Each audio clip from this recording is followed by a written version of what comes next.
Welcome to the Board of Supervisors meeting. Please stand and join us in the Pledge of Allegiance. I pledge allegiance to the flag of the United States of America and to the republic for which it stands, one nation, under God, indivisible, with liberty and justice for all. Thank you. We had 2 closed sessions last week. One pursuant to Government Code 54956.9, a conference with legal counsel regarding existing litigation, Ray Waller versus the Board of Supervisors of Calaveras et al., resulting in nothing to report. That was on case CV 35737. We also had a closed session pursuant to Government Code 54956.9, a conference with Tom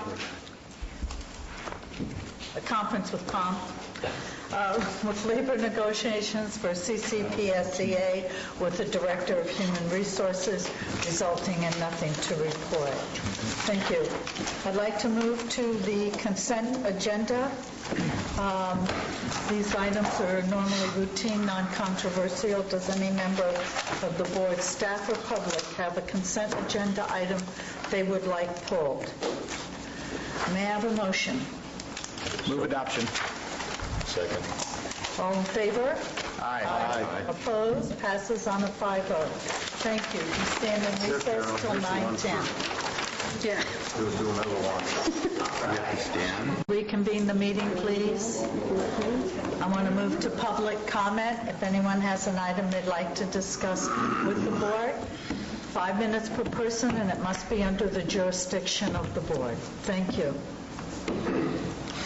Well, I would just, Marty Crane, Valley Springs area, I'd just like to encourage everyone to get out your calendars. Got a lot of fun things coming up.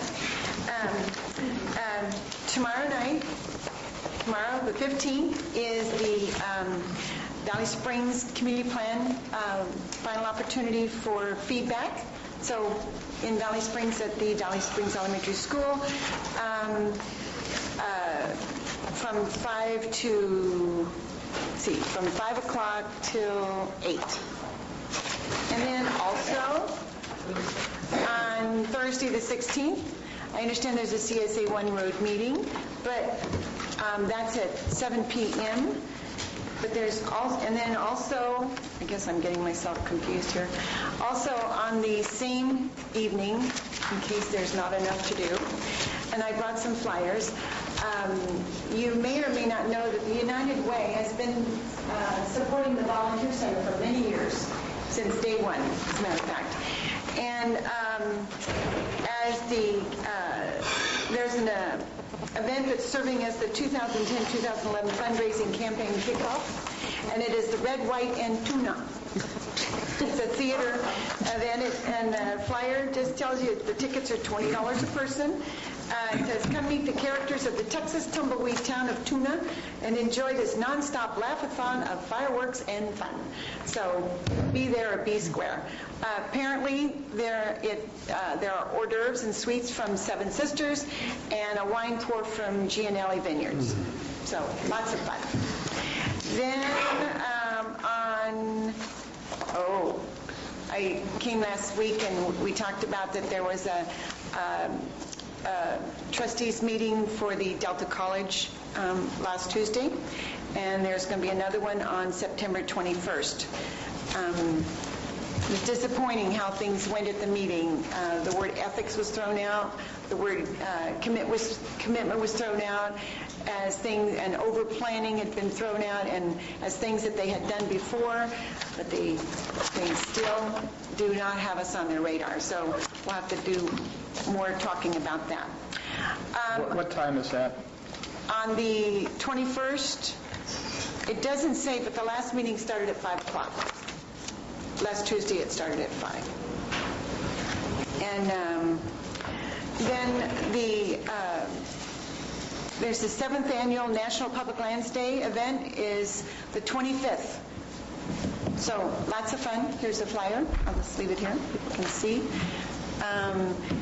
But on the same day, is our very own Mark Twain St. Joseph's Hospital Health Fair. And it's from 7 to noon. Go get your flu shots or any other information. There's just all kinds of, I don't even remember what all of them are, but it's the place to be. So, and there's also a free 5K run walk. I might try that myself. And anyway, I think that's all for now. Mark your calendars. Lots of fun. Thank you. Does anyone else? Thank you. Good morning. My name is Richard Lockamies. I am recently moved to Murphy's 5 years ago, but I spent 40 years in Sonora. I just want to give you a real quick history on me so that you can understand me a little bit. I was an aeronautic engineer and worked on the Apollo and Gemini program when I was 18 years of age. My father was in charge of the NASA program, so he wanted to give me an education based on going back to school. Well, after hitting everybody that had bachelor's and master's degrees, it didn't take very long for me to understand that school was imperative. I went into medicine, and I worked 20 years across the country doing East and West Coast medicine, specialized in respiratory diseases.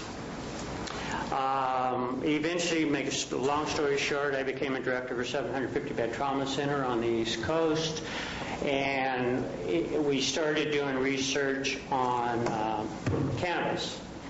Now, I am here because of the November proposition that is coming up.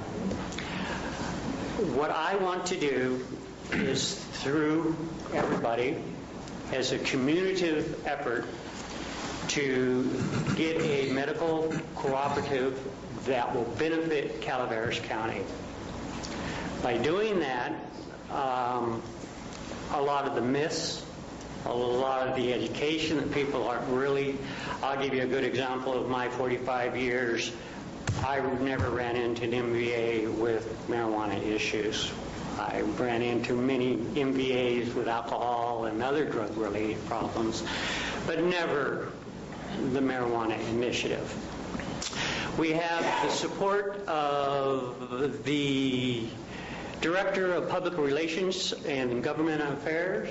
We have the support of the attorneys. They're already in process of trying to set up something in this general area, not necessarily Calaveras, not necessarily Sonora. But what the big thing is the revenue that we can bring in to Calaveras County. Now, we've done our research, and all of the counties in California that are now doing it are making a minimum of $100,000 a year in taxes, which will put more police officers on the street, it'll put more fire people on the street, and it will also build camp. Our thing is not to bring more crime into the system.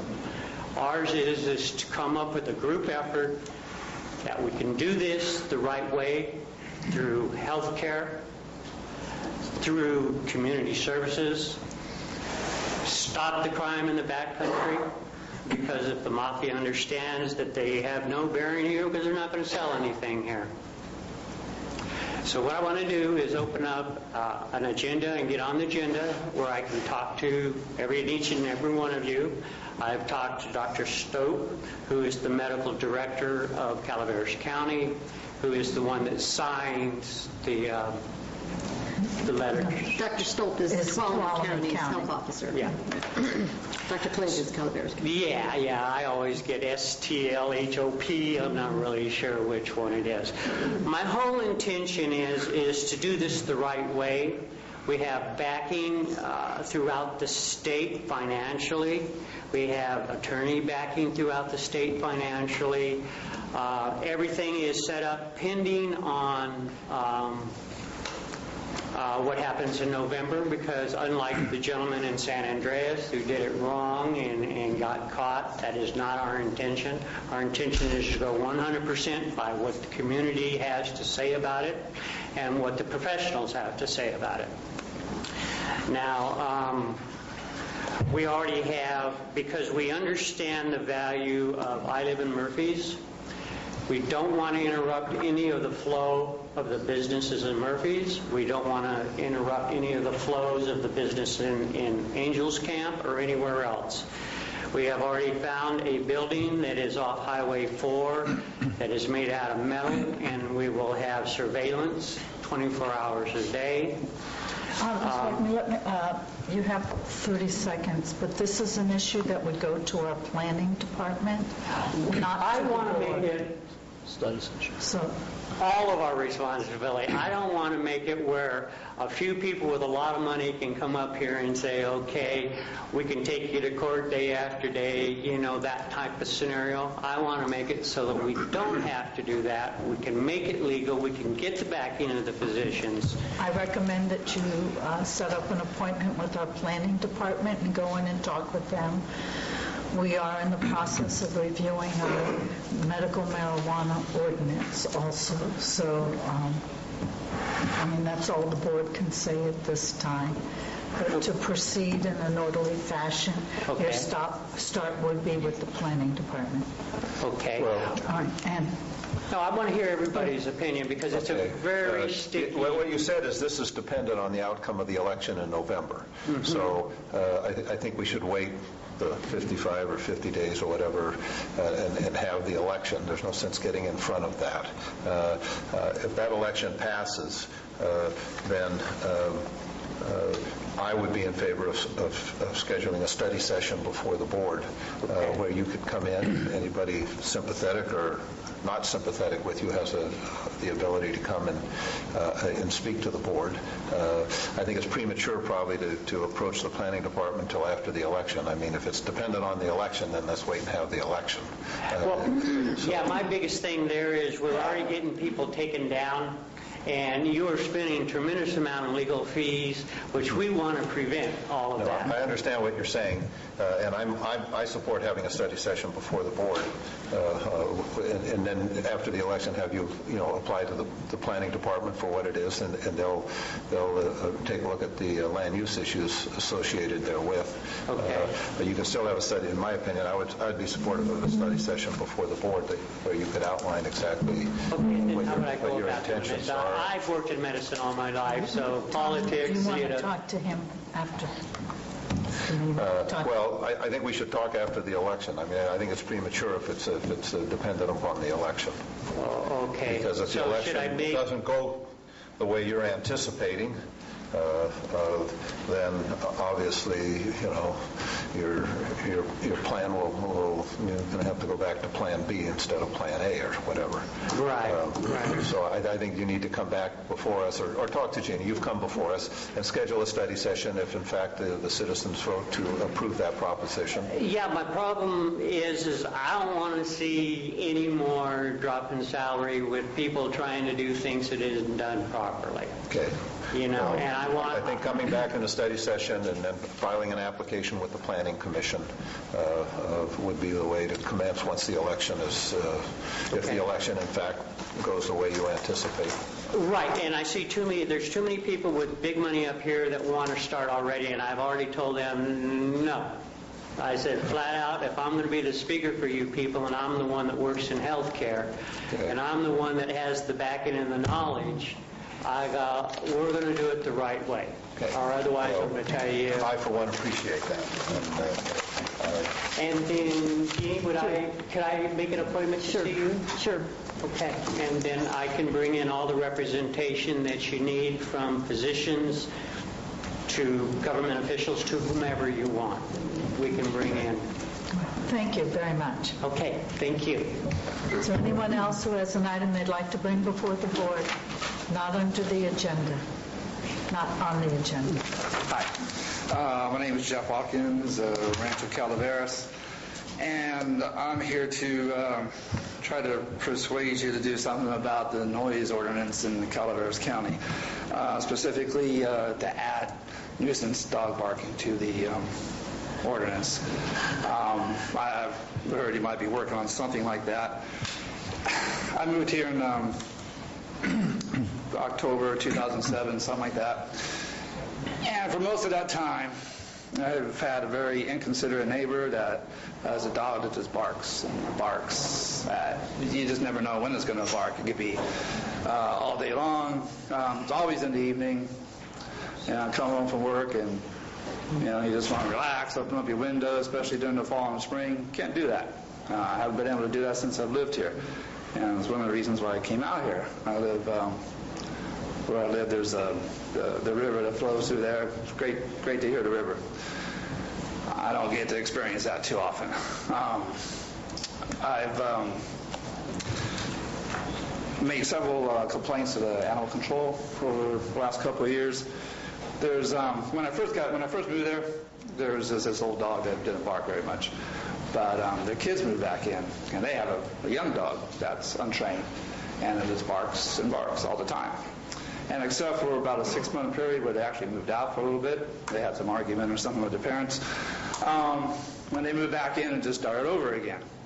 So I've been very patient, try to go through the right ways, call the sheriff's department, as they said they can't do anything about it. Animal control said there's little they could do about it, and specifically because of the noise control ordinance. I realized a long time ago Calaveras County was very rural. It's not that way anymore, especially where I live in Rancho Calaveras. I got my neighbor is the house is like from me to you. There's no gap between our houses, and their backyard is essentially the same level as my backyard, and where their dog is right next to my housing, and it literally barks straight at me. Because at least I give it some attention. This dog is an attention-getting dog. I think it's a nice dog. I wish I had the dog. I feel bad for the dog. So it's not really about the dog. It's about the noise ordinance. If I'm having a loud party at my house at 10 p.m., well, they could call the cops on me and stop it, or the sheriff's department on me and just stop it. If I'm out there ranting and raving at 2 in the morning, well, that could be stopped. A dog barking at 2:30 in the morning when I got to get up at 5:30 in the morning to go to work, I can't do a darn thing about that. And it's very frustrating. So I'm at the point where, over the last couple of years, I've been taking notes of when the dog barks, been videotaping, and it's getting to the point where the only thing I feel like I could do is do a lawsuit. Personally, I hate all the laws that we have. We have a lot of laws, but I think this needs to be added because it does keeps a little bit of sanity, keeps a little bit of chaos from happening. It's been very hard to not do anything personally about this. I don't know if I'm the only one that has this problem. But the whole neighborhood, this is the only dog with a problem. I'm never complaining about any other single dog, and this dog is just a problem. It drives me and my family crazy. We've had to move our kids' bedrooms. They woke up constantly every night because this dog didn't know when to be barking. And this is everyday barking. This isn't like once a week. This is every day. Had to move our kids across to the other side of the house so that they could actually sleep through the night. And I don't know if this makes any difference, but can I get these two? So this is just a sampling of the dog barking that goes on. What I'm really hoping that you'll do is realize that Calaveras County isn't the rural county that it used to be. I know in some areas it is, but in a lot of areas the houses are on top of one another. And it'd be really nice to be able to do something about it. I feel like help was nothing I could do. I've gone through all the channels that one needs to do. Me being a fairly newcomer to the neighborhood, most of the people there were pretty good friends with the neighbor, so I have gone around trying to get petitions signed, and there's really only one other neighbor that is willing to speak out against this, and he has called the animal control as well. I always hear, well, you got to have at least 3 people in order to do that, and I just think that's ridiculous. I've not enjoyed my property since being here. So far I've regretted to move to Calaveras County. If I wanted to hear noise, I would have stayed in the city. And I would just like you to further consider changing the noise ordinance to at least give some teeth to citizens who are trying to do something about it, consider neighbors, and to add nuisance dog barking to that noise ordinance. So Thank you. You're not alone in this issue. So thank you very much for your comment, and they will be taken under consideration. All right. Thank you. Thank you, Jeff. Is there anyone else? Wow, standing ovation, huh? Sitting ovation. Good morning, I'm Sharon Romano, and from San Andreas. I'm here this morning as a representative from the Commission on Aging. We are committed to serving seniors of our county, and we do have some openings on the commission. So one of the things that we decided to do as a group is to come up with a brochure that, as people show interest, as supervisors may recruit somebody, there's a brochure that just tells a little bit about the commission. District 1 is currently full. There's 3 commissioners for each district. There's one opening in District 2, Marita and Russ. We need somebody from your districts.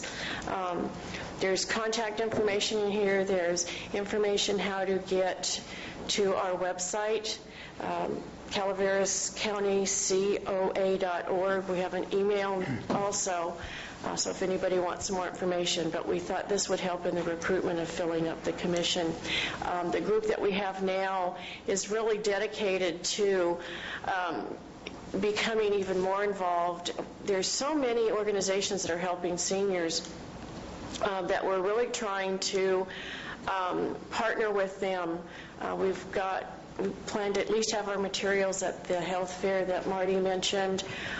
We've got some of our members who are also sitting on other groups that are helping seniors, and we're talking about organizing some kind of forum.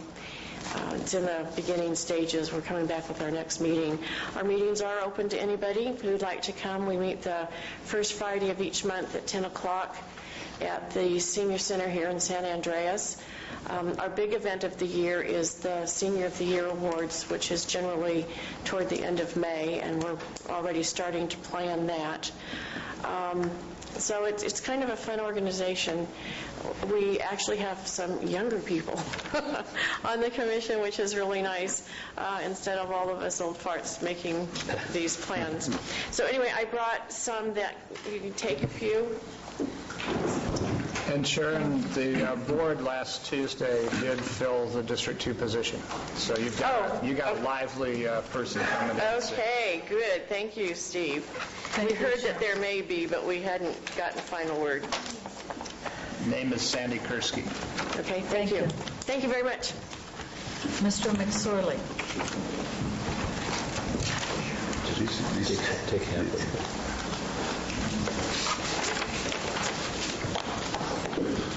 Good morning, Chair Callaway and supervisors. My name is Tim McSorley of the Council of Governments. I have 4 items to report on today.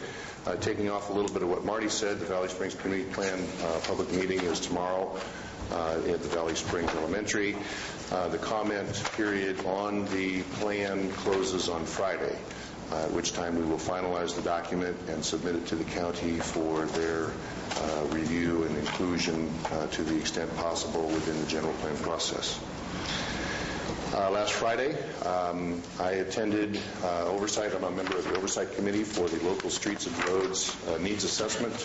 It's a statewide process sponsored in part by CSAC, League of California Cities, SEAC, Rural Counties Task Force, and the RTPA group. A lot of acronyms there. Could Want you me to spell them out? please? Yes, thank you. CSAC, California Supervisors Association, County Supervisors Association of California, CAC, County Engineers Association of California, RTPA, Regional Transportation Planning Agencies, Rural Counties Task Force. Did I miss one? No, you League got of it. Thank you. California. Anyway, this has been a multi-year process to look at the needs of local jurisdictions in terms of the conditions of their roads. If you recall, a couple years ago, I reported to you there is essentially was at that time a $68 billion shortfall statewide for local roads. And also, one of the statistics is that roads in California, 81% of them are under the jurisdiction of local agencies. So the need is huge. The purpose of this report is to take it before the legislature and decision makers to essentially try and make it on a par with the state's SHOP, which is the State Highway Operation and Protection Program. The SHOP program always seems to take priority when it comes to funding through the legislature, and we're trying to elevate the local needs to be equivalent with the SHOP. In the meantime, the PCI, or Pavement Condition Index, continues to deteriorate due to lack of funding, and so the need, of course, in terms of dollars continues to rise. We're up to about $70 billion. The report will be finalized sometime towards the beginning of the year, at which point it will be brought before the California Transportation Commission for a presentation, and then there is a fairly extensive public outreach process and program that CSAC and League will embark on. The next item is any questions on that? The next item is last Thursday we had our third public workshop and scoping meeting for the Wagon Trail project. It was very well attended. In fact, every meeting, it seems we get more and more people involved, and I think Supervisor Tryon, you can be particularly proud of the citizens down there getting involved in the process, and we look forward to continued progress. We had this was, like I said, the third community workshop. We actually had one gentleman stand up and say, okay, we've heard this before, let's get on with it. So that was somewhat encouraging to know that people are very anxious about getting involved and staying involved in the project. Caltrans is extremely pleased with our public outreach effort, as well as extremely impressed with the presentations made thus far in cooperation or with our consultants. And then the fourth item I want to remind you of is the CTC Town Hall up in Ironstone on October 13th. We have a reception the evening before with the commissioners at the Murphy's Hotel. I am waiting for an RSVP from the chair. Oh, yes. The answer is yes. We would also like to, we've invited all of our elected officials here in the county, and as well as you recall, we're partnering with Mariposa, Tuolumne, Amador, and Alpine counties to make this a regional event. I've got RSVPs from 5 of the commissioners, which I think is a very good representation, as well as senior staff from CTC. And yes, Chair Callaway, we would like you to participate in the program and give a presentation. Yes. Great, thank you very much. Any questions on those items? I'd be more than happy to answer. Let's see if I can bring him a bribe again. Please do.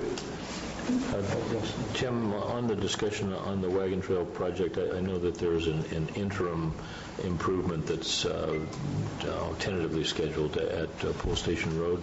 Can you give us any update if you know anything about that? Yes, and I would try and shy away from the use of the word interim, because that really is independent of the Wagon Trail project. That project is a safety project right at the intersection of Pool Station and Highway 4.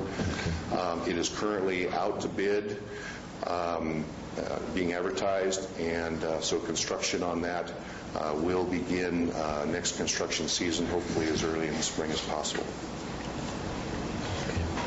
That's good. Thank you, Mr. McSorley. Thank you. Are there any other public comments?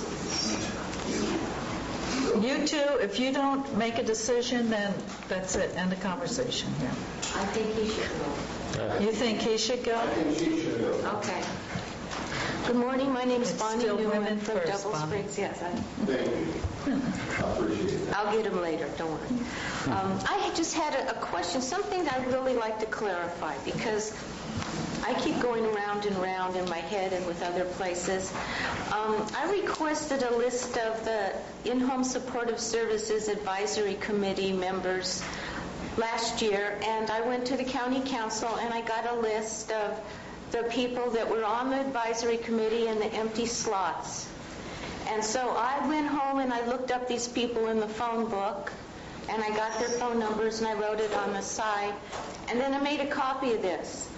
Have I violated confidentiality by producing something that comes out of a phone book with a list? Because I've been accused of violating these people's confidentiality who do not wish to have their phone numbers linked to their names on this board.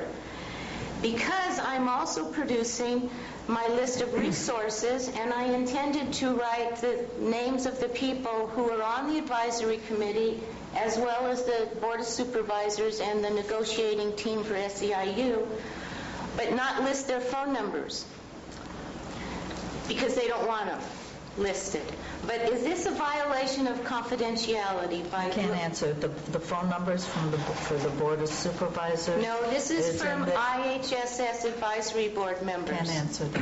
And I'm thinking, because advisory committees are answerable to the public because they're a public entity, why would their phone numbers that's in the phone book be confidential? That's just a question, and I asked. The members are appointed by the Board of Supervisors.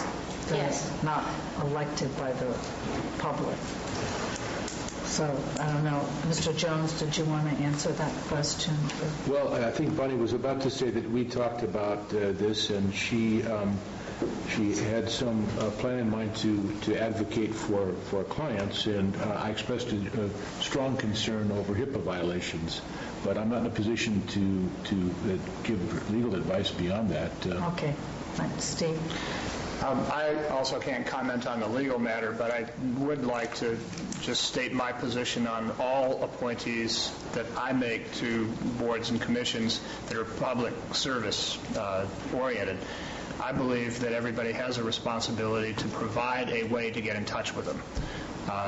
For me, it's email, phone number, and home address. Other people may choose different things. Maybe people have reasons, and there are certainly, for instance, there are law enforcement personnel that serve on certain boards and commissions, and I think they need to not have their home contact necessarily known. I think it compromises their circumstances at times. But for all other things that don't relate to public safety, I believe that people have an obligation, a moral obligation, if not a legal one, to make sure that the constituents and the people that they're responsible for serving have an ability to reach them. And I hope that the public authority, we being that public authority, will address that issue in our next public authority board meeting. And maybe that study session that's coming up, do you think this would be a topic that would be covered? Because, I mean, it needs a legal answer. What do I... Well, I it's would not request just that this be one, on the it's study all of session them. along with many other issues Add it that to have the been list. raised. It's on the list. Put it on the list. Okay. Thank you. Okay. Thank you.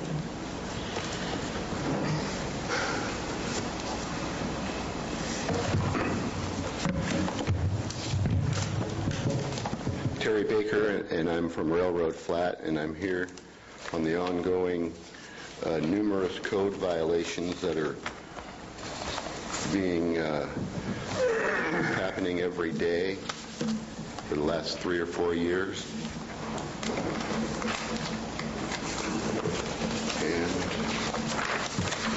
And at Carolyn Redmond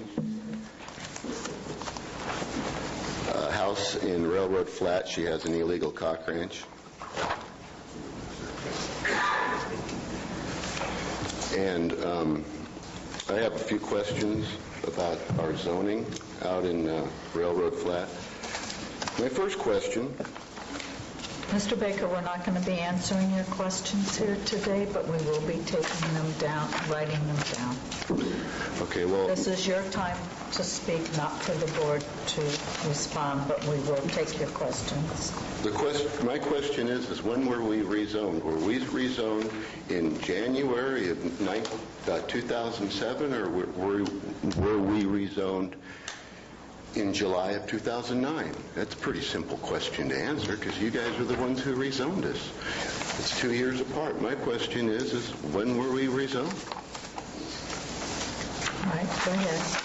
Okay, if you won't answer that, I'd like to ask why we turned in an arrest by citizens 3 weeks ago, and it was supposed to be turned over to the district attorney. And it's been 3 weeks, and we have not heard anything about it. Could you answer it? Could you explain anything? We will not be answering any of your questions. Mr. Baker, you may give your questions, and we can respond at a later time. Okay, we also wrote a letter for the board chairperson to respond to, and we haven't received a response on that either. So I'm wondering if I ask you here or write you a letter, I don't think we're going to get an answer either way, but we'll do what you say again.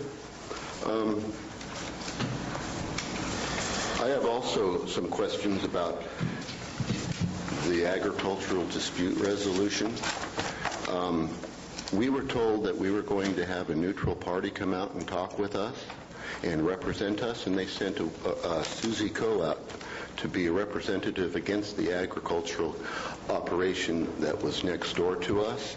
And it turns out that if anybody knows Susie Coe or her family, she is a very big advocate for agriculture. And we have dealt with the dispute twice, and both times we have never even had one person that was neutral towards our side and of the agriculture. They were all pro-ag, and it just seems very unfair that you would do that and say that this is a neutral party that wants to mediate. We were told by Mr. Walensky that we needed to mediate this, and we were never ever even offered a mediation. We were told by Susie Coe and Bob Garamendi that they were going to come out and do that, and never did. And then they tell us all these things that aren't true. And if they wanted to show you some proof and the truth, there are things called recorders. You can record noise.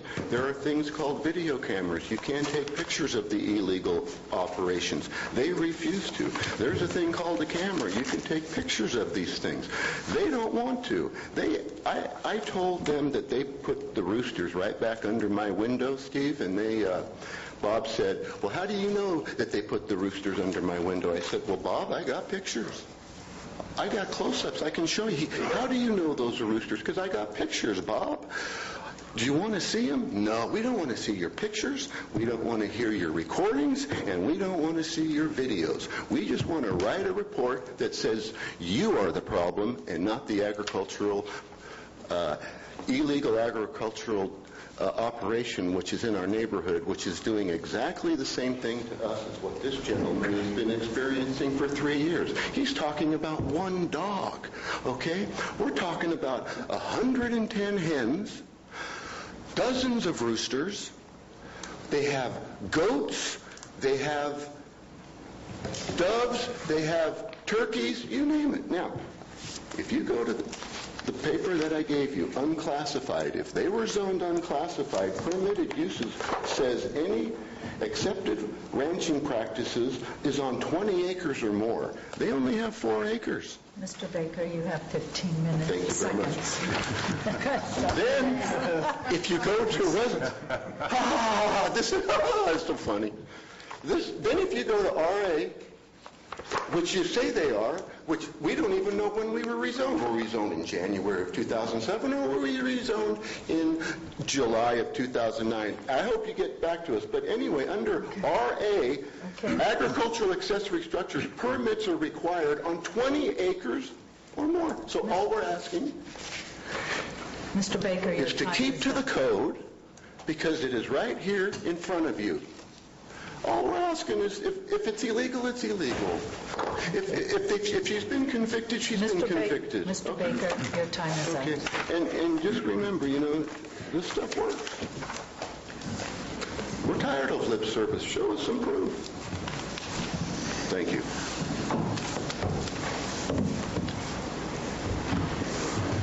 My name is Billy MacArthur. I'm from Murphy's in District 4.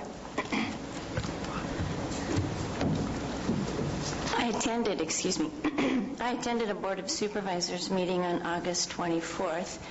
At one point in that meeting, Mr. Thomas brought up the option of tax on tourism.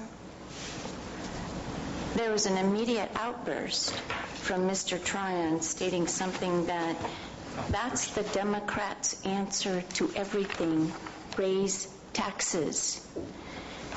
At the moment, Mr. Tryon, I was so shocked that I couldn't respond because I'm afraid that I would come out sounding like Mr. Spellman. However, now I've had time to process my thoughts, and I believe I can be a bit more rational, if not scared to death, at least more rational. I would like to remind you, Mr. Tryon, that the tax and spend Democrats get something more than war for their money. They invest in a middle class for America. Whereas the borrow and spend Republicans have led us into unwinnable wars that benefit friends of the state, like Halliburton and Blackwater, or whatever the hell they call themselves now. And they've mortgaged the United States of America off to China. The Republicans have raised the national debt by continuing us in this ungodly war and giving tax breaks to the very people who only now can afford to pay it. And their answer to this dilemma is to blame the Obama administration for trying to keep the country from a depression, as of which we have not seen since the 1930s. And as our friends at Fox say, we hope he fails. Ultimately, the middle class in America carries the burdens, not only financially, but it's our sons and daughters that die in the wars. Mr. Tryon, as we will all see today, I believe you have an agenda item that the middle class Calaveras employees will agree, or have agreed, through union negotiations to a 4% cut in their pay, along with furlough days. Once again, middle-class America bears the burden of the fickle trickle, unlike what Reagan promised us. That trickle ain't coming down. This is not the venue to talk politics, but Mr. Tryon, I will be happy to take you on anytime you're willing to do a fair and honest debate. But you, using your position to use political rhetoric to influence decisions for our county in a non-partisan position is inexcusable. I stand before the board today not only asking you to apologize to me, but also to Mr. Thomas, who you so rudely interrupted because you simply did not agree with his position. And if I get an apology, I will sit down and I will be grateful. Ma'am, I respectfully disagree with just about everything you said. And, there's no sense getting into a big political discussion here. But we are nonpartisan, but we are also totally political. We are elected officials. We are politicians. Everything we do is political. And to think that this is some body other than a political body, you are absolutely in error. Mr. Thomas, I applaud you for searching for ways to balance the tax burden on more than just us property owners to pay the way in this county. I believe our neighboring county, Mariposa, has had incredible success with the TOT. I am sincerely sorry that you were cut off and not allowed to make your point of view. And Madam Chair, I request of you to enlighten me as to the procedures for recall of Supervisor Tom Tryon for using politics in a nonpartisan position in a supervisor's meeting. It is my opinion that a grave injustice is being perpetuated in Calaveras County. Thank you. You have to go to the elections office. It's in the government code how recalls are handled for county supervisors or any of the electeds, and the elections department can give you that information. Thank you very much. Mr. Tryon, once again, I'm sorry. All I'm asking of you, or all I did ask for you, was one level of taking responsibility for an inappropriate comment that you made. I don't want a recall election. I have watched you, and I am impressed with much of what you do. But you will not come into a meeting like this and make comments like that and expect them to go without being checked. With my apologies, I will exit. Thank you. I'll go away. That's fine. Thank you, Ms. McClure. Does anyone else have any item they'd like to address not on the agenda? Good morning, Captain Ballard with the Sheriff's Office. Last month we came before you for the inmate banking system as part of the grand jury recommendations to correct some problems we have over there. Just want to advise you that both the inmate commissary kiosks and then the Cobra banking system has been installed and has been in operation for the last week, and it's proven to be very effective both in grand jury recommendations and in efficiency with our staff. So it is working and it is up. Okay. Thank you, Captain Ballard.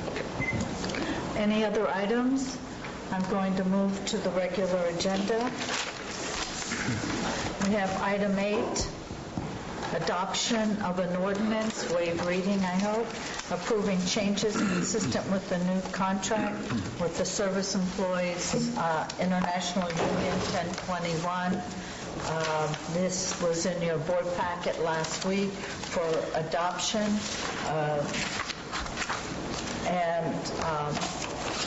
Item 9 is also adoption of an ordinance approving changes consistent with the new contract. I can take them both at the same time. Again, waive reading on both of them. Any discussions from the board? Any questions from the board? Any discussions or comments from the public? I'll entertain a motion, please. I'll move both items, and also wish in so doing to thank the people in the various bargaining units that have made the retention of a number of services possible in this very difficult year. Your sacrifices are well noted and much appreciated. I'd be pleased to second that motion, and under the discussion, Madam Chair, I think that there is kind of a lack of understanding about these agreements that the board is also agreeing to take the same cuts.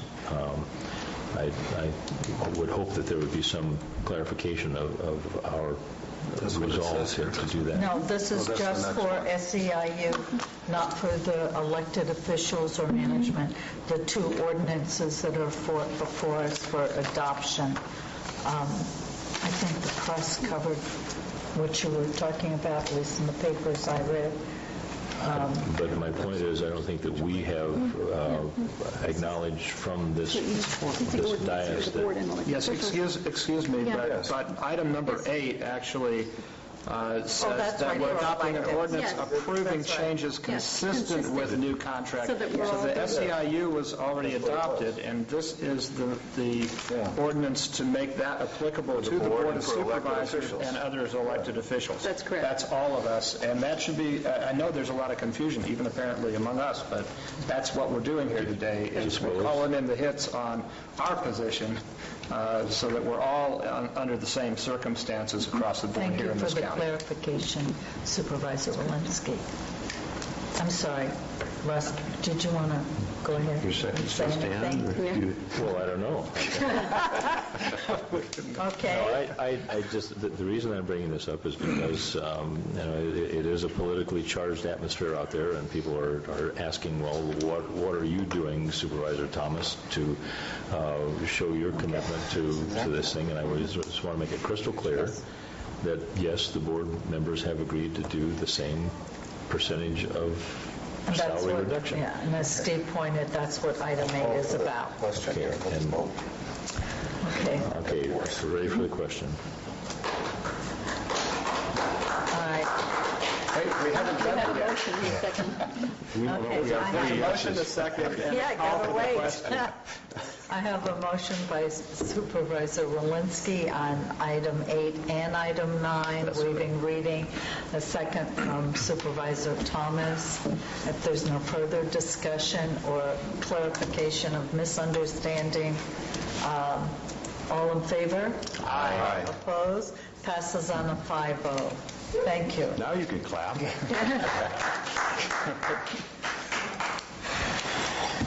Okay, I'd like to move to item 10, review of correspondence reports, et cetera. And Mr. Thomas. Okay, I guess, Madam Chair, this is not a board-appointed responsibility, but I do want to make it clear that I'll be attending the Visitors Bureau dinner at La Content at 5:30 on Wednesday evening. There's also a Valley Springs Business Association meeting that day at noon, where Lisa Mayo is the speaker that has been scheduled for that day. It should be a good meeting. Let's see. It says here that my wife's birthday is on Thursday the 16th, so that's almost. Small box and expensive, Mr. Thomas. Okay. All right. All right. And yeah. Okay. All right.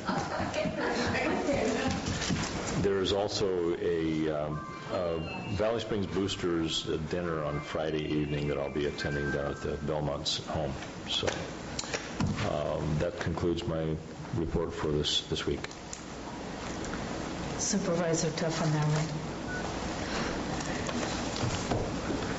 I have tomorrow morning, Steve, we have a correction while you were gone. Camera did not meet. We felt that we should wait for you to get back. So we have a camera meeting at 10 tomorrow morning at CCWD's boardroom. That's assuming we don't have a budget hearing tomorrow, Jeannie. That is assuming we don't have a budget hearing tomorrow. That's correct. Let's see So what which else. one do you want? Camera, budget, camera, budget? Actually, I have door number 3 to announce here, but that's... Okay, go ahead. Also, the VSABA luncheon tomorrow that Russ brought up. Also, on Friday the 17th, I'll be at the VFW post here in San Andreas, attending their Missing Man ceremony that they have going on. I believe, Russ, you're supposed to be there. I will also be there, yes. And that concludes my board packet, although I did attend last week in Sacramento a meeting through RCRC, set up by RCRC, with the EMSA, which is the Emergency Medical Services Authority, the state authority in Sacramento, regarding their plan to regionalize the LEMSAs, which is the local emergency services agencies throughout the state. Currently, there are 7 of those LEMSAs, and beginning July 1st, 2011, which was kind of what sparked this whole thing with the state, that one of those LEMSAs is going to be disbanded because you need, according to state law, you need 3 counties to form a LEMSA. The Coastal Valley LEMSA currently has 3, but Napa is going to fall out. They've given notice that they're going to withdraw from it, so that one will disband.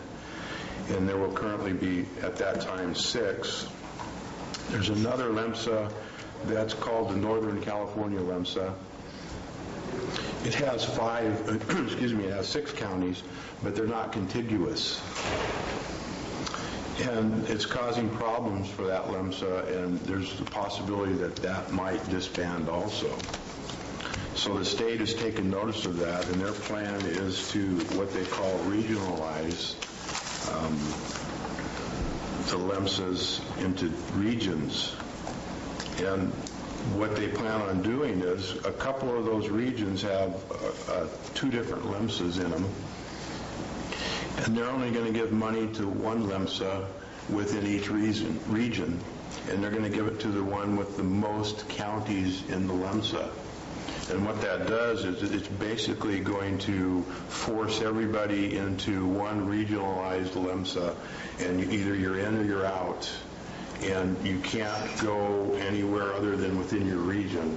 And it kind of restricts what the counties are allowed to do. It kind of takes away from what we're allowed to do now, which was we can join with any other county and provide services. It's kind of forcing everything into one pot, and it's not going to work well because the money is only $2.1 million to be spread out. Excuse me, and it's based on population. That money is based on the number of population within each LEMSA. And basically the money is for emergency medical services for people, for rural counties to provide those services to tourists. In other words, if you go to a rural county and you have an accident, you should be able to, the state says you should be able to dial 911 and be able to have services if you live outside the county. Part of the problem they're having right now is,